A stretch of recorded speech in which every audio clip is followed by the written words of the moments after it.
Okay, I've done some more digging and it gets worse, okay? A huge amount of men between the age of 15 and 50 will not pass on their genes. They will effectively die out of the gene mating pool. But should society intervene to course correct that? Should we put systems in place? Not every man deserves to have a wife and children, because that is the problem. Men want to have wives and kids, but they don't want to be a husband and a father. And women are tired. Start speaking about the real damn issues. Start speaking about the impact that it has on our career, the impact that it has on our mental health, on our bodies, and femicide, the fact that our intimate partners are the number one killers.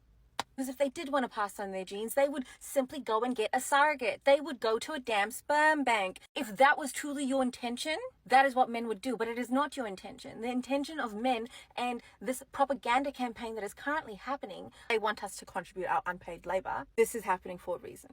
And maybe you don't deserve to be a father, because that is not a right. That is a privilege. Hey yo, let's talk about Stephen Bartlett's The Diary of the CEO.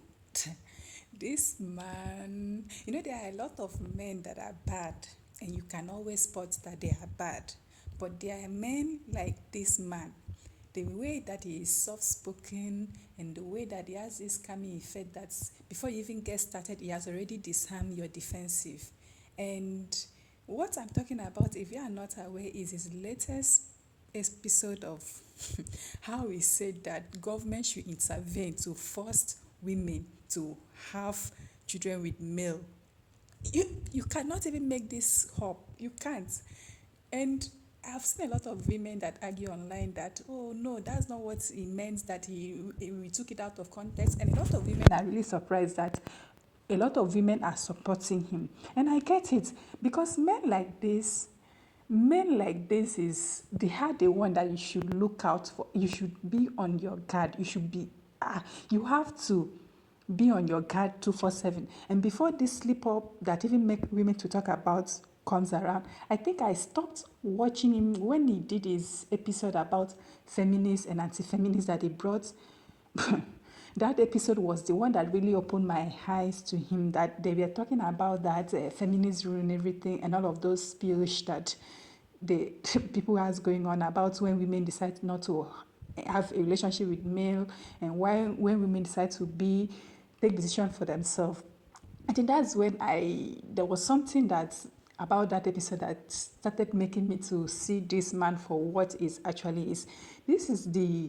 I think this man is even worse than the red pill that we know of, because he has this calming effect that welcomes you in, especially as a woman. You would think that is for you, that he has your best interest at heart, but he doesn't. Have you seen this very disturbing Diary of a CEO podcast episode where they're talking about should society intervene in the declining birth rate? And they're talking about how men who can't pass on their genes to the next generation are suffering a mass extinction event. And then they compare it to, well, should society intervene if a lot of people are dying of cancer? We need to talk about how insidious it is that misogynistic red pill content that boils down to men being entitled to have a woman. That's what it boils down to, is being wrapped up in this pseudo-intellectual package by people who have the word doctor in front of their name on social media, and they sit in a nice, well-lit podcast studio so that it all looks very legit, and they have millions of followers, and they have had very high-level, high-profile people on the podcast before, but then they sneak in guests like this, and this is what they lead the conversation into. And it's very disturbing. This is literal Handmaid's Tale bullshit. And I have said this before, that the male loneliness epidemic is just natural selection at work, because that's how natural selection is supposed to work. No one is entitled to pass along their genes to the next generation, but these men are talking about it as if it's a problem that women need to solve for men. And it's especially annoying when you think about the fact that there are so many steps that society could take. If they want a societal intervention in the declining birth rate, why aren't they talking about, oh, let's make housing more affordable, let's make sure people are paid better, let's make childcare more affordable, let's institute paternity leave for all parents? Like, why are you steering the conversation towards Gilead instead of all of those things? Oh, is it because you just want to find a way to blame women for men's problems? Yeah, that's obvious. Also, if they're so concerned about these men who are not passing along their genes, why don't y'all just go to a sperm bank? There you go. You can pass along your genes in a cup today. Or hire a surrogate. Or find a woman to platonically co-parent with. Find a consenting person to do this with.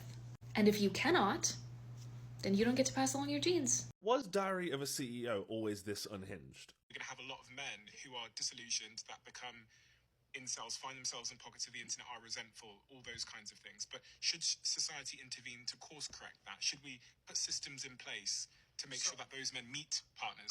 So look, most of you have seen this conversation already. For people who don't know, the context here is that this is a conversation from Diary of a CEO where Stephen Bartlett and Dr. K are discussing whether or not society needs to intervene in order to help incels, men who can't get laid, basically. There's this sort of notion of it being like, is it a right, essentially, to have your genes passed on? Now, I want to be fair for half a second. They never really clearly define what intervene means. But truthfully, that in and of itself is already part of the problem, right?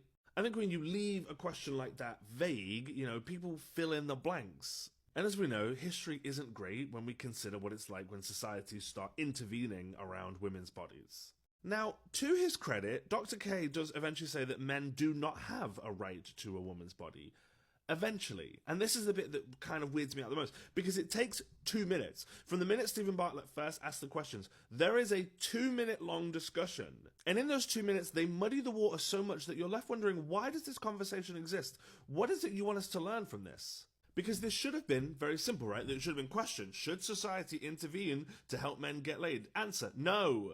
In fact, I'll say it should have been even shorter. There shouldn't have been a question. I think it just drives so many of us insane that we don't need these pseudo-philosophical thought experiments, I think ultimately, the reminder just needs to be that self-improvement is really, really hard. Loneliness is really, really painful. Rejection hurts. But none of that ever justifies reframing the problem as a societal failure that needs intervention on who needs intervening on? The problem with this, of course, is that it's all about shifting the moral weight from those who need to improve to people who aren't even really involved.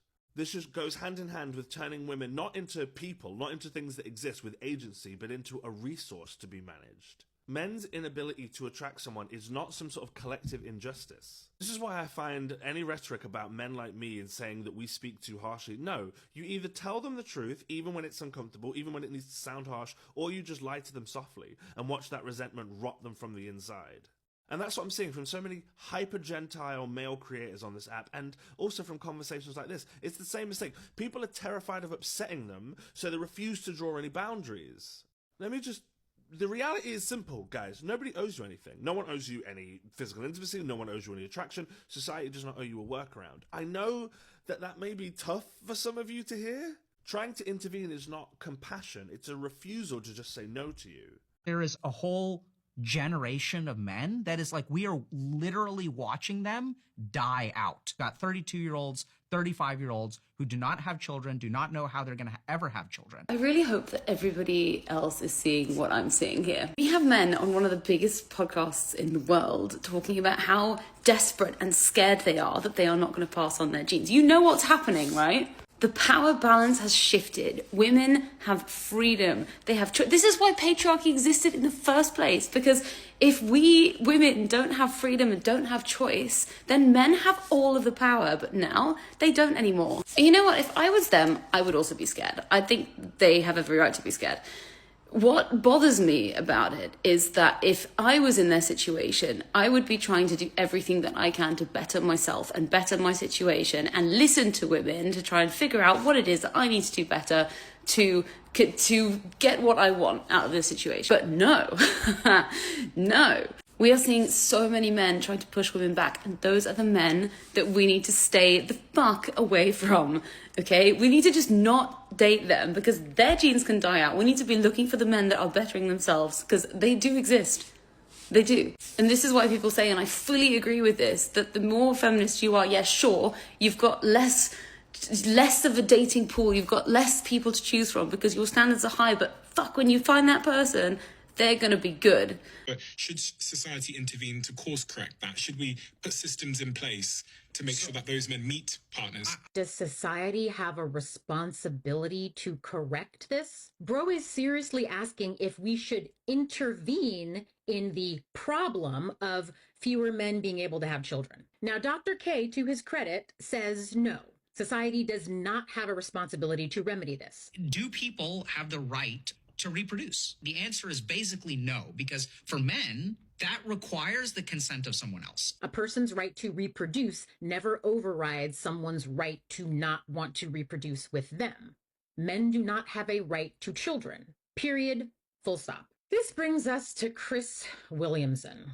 If Dr. K is the doctor telling you that men are starving, Chris Williamson is the pharmacist handing out the cure. And the cure is, you guessed it, women's compliance.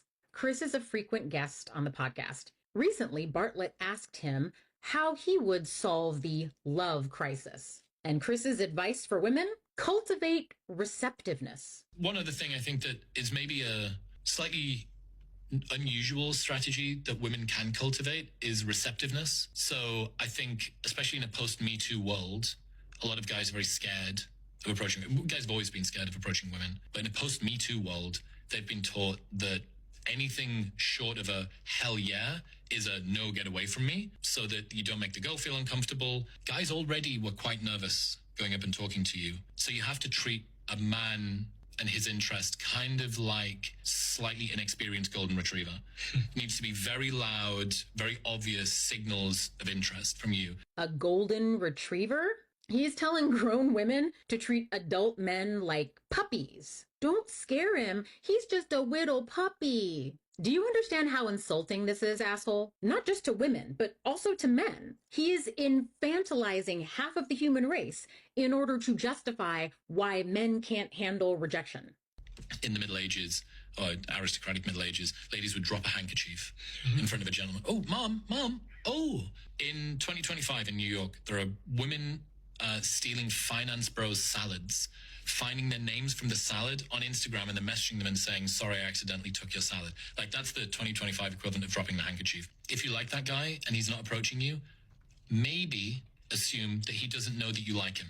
He wants you to do the equivalent of dropping the handkerchief, like we're in a goddamn Jane Austen novel. He wants us to do this to signal to men that it is safe to approach. Because apparently in a post-Me Too world, men are too terrified to speak to a woman unless she's waving a white flag. Bro, please. This conversation from Diary of a CEO with Dr. K is not an unfamiliar conversation. There is something missing and very incomplete. Dr. K, similar to Scott Galloway and even Senator Jeff Hawley, who have talked about problems with men and their addiction to schmorn. And I emphasize missing and incomplete because what they are saying is true. The addiction, loss of intimacy, inability to perform, melancholy, the loneliness epidemic. And so in the conversations around this, it is always to talk to men about the deficit or the problems that this is causing for their own lives, and therefore they need to stop. But many women who are watching this sense an unease. What is missing? The schmorn in question that they are most likely alluding to, the availability and the content of it relies heavily on very narrow and rigid gender roles and stereotypes, where the woman is an object and schmex is something that is done to her. Her pleasure, her agency is irrelevant. For many young people, boys and girls alike, this is their first introduction to schmex education. And the content of this material is increasingly violent toward women, hitting, name-calling, just awful stuff. And because of those gender dynamics that are portrayed in this, the entire conversation is for men to step away from it because it's not good for them. Get fit, go talk to a woman, make some money, go outside. This is the advice for men. When women go through a crisis, emotional crisis, perimenopause, all sorts of changes, self-esteem issues, eating disorders, depression, part of the counseling for women is that they are to think of their relationship with everybody else. How would your parents feel? What about the home? And yet, when it comes to the men who are consuming it, the consideration of the women around them is never brought up. Let me give you a contrast. Let's say there is a man who has an addiction to schmorn that involves children. That's inherently a problem and a violation. It is wrong. Stipulated, right? Would the man be given the advice of like, you just really need to focus on yourself and your goals and get a job and go outside and talk to people? No. The first concern would be about the children that are portrayed, and also every single child that is ever around the person who watches that. But if it is women in the film, that doesn't come up because of the presupposition of gender stereotypes, that is what she is for. And the more that this is consumed and the more violent these images are, we have a culture that does not protect women, where the statistics about SA on university campuses are just denied. That's not possible.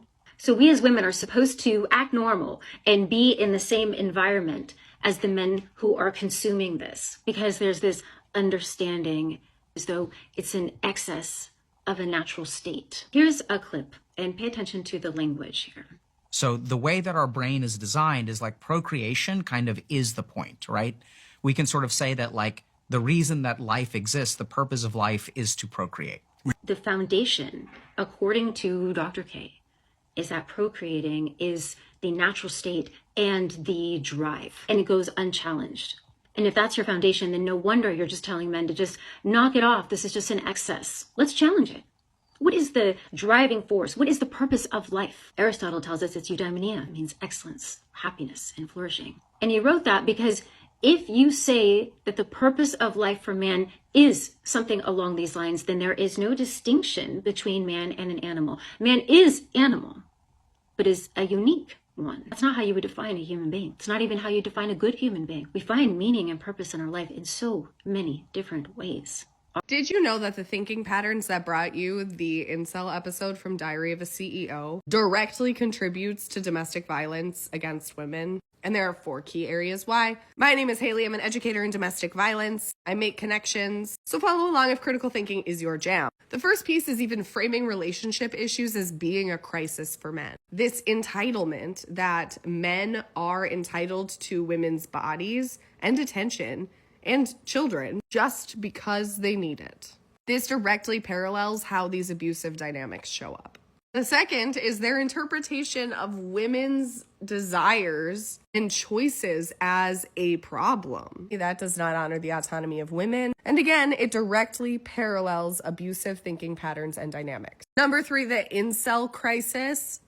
The theory for what that is called a blame displacement pattern. And it shifts the blame back onto women, which again mirrors patterns of power and control dynamics. It also shifts responsibility from somebody's behaviors and actions to not even just another person, but systems and structures, which is very commonly used as a way to avoid any accountability. Lastly, these arguments are reductive that they're making, but they have a big platform. So they continue to get pushed over and over and over again. So I'm not opposed to people stepping in and sorting out the incel issue, because I think the world would be a better place if they no longer existed, either because they were bred out of existence or because they sorted themselves out. But here's the thing, men need to do it. Men need to be the ones who do it. Men should be the ones who sort this out, but they don't think that.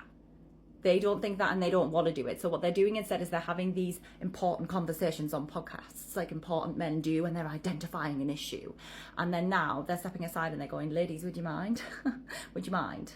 Would you mind pouring your intelligence and your time and your labour into coming up with the programmes and projects that will sort this out? Would you mind giving these guys the benefit of the doubt so that they don't feel as sad? Would you mind doing that? Because actually we've identified the problem and we don't really think that it's ours. Now to sort out, actually it's yours. And women have gone, no, I'm not doing it actually. We're not doing it. We don't need men, and men are no longer the prize. And so if these men want to behave in that way, then that's fine. We just won't sleep with them, and they can cease to exist that way. I have never been a fan of the Diary of the CEO because it's not the first time they've disguised misogyny within intellectualism as talking points in discussion, whilst the commonality is still to blame women for the actions of men. And in their latest episode that many of you probably would have seen, they're having a discussion around how incels are slowly dying off in society, which is centered around the choices that they're making. And then we see the question being asked by Steven about why isn't there any intervention around how we can help these young men. And interesting enough, they don't name the patriarchal structures that is oppressing men because most of the time that's the reality of the conversation that many of these men fail to acknowledge. because patriarchy hurts men as much as it hurts women. I also want to add that their idea of intervention was very vague. They then go on to say that these young men will not proceed to have families. It's a wild take because feminism has allowed women to no longer be controlled by these same men that has always relied on patriarchal structures. And now because feminism as a movement has destabilized the aspect of patriarchy to give women that autonomy to choose, now all of a sudden society needs to intervene. This creator here asks if the diary of the CEO was always on inch. I think the answer is yes. Yes, but it was more overt about this. Red pill, the pandering, the misogynistic tendency, all the patriarchy belief that he upholds because he is so disarming. The soft-spokenness of it lure you in. This type of men, and I'm not even believing, I think I wholeheartedly believe that Stephen, the CEO of the diary or whatever, he truly believes that he is one of the good guys. And this type of men, why they are most dangerous is they believe that they are the good guys. He truly believes that he is the unicorn, that is not like the other men. And this type of men, what makes them to be more dangerous is the fact that, imagine when you think that you are not a bad guy, how are you going to change? You already see yourself as a good one. He sees himself as the one that is trying to have the conversation. While is the whistle, the dog whistle that is going on is upholding it. Imagine linking cancer to male not having children. How does that work? The male loneliness epidemic is as a result of natural selection, which should have happened from the beginning of the creation. But because the patriarchy forced women were subject to having children, whether you want it or not, you have to marry as a woman to survive. It is either that or you die. That was just what it is. Now women are now making their money. If you as a man, you refuse to evolve, you refuse to better yourself, you still believe that women owes you intimacy, women owes you children, women owes you smegs. Women are like, no.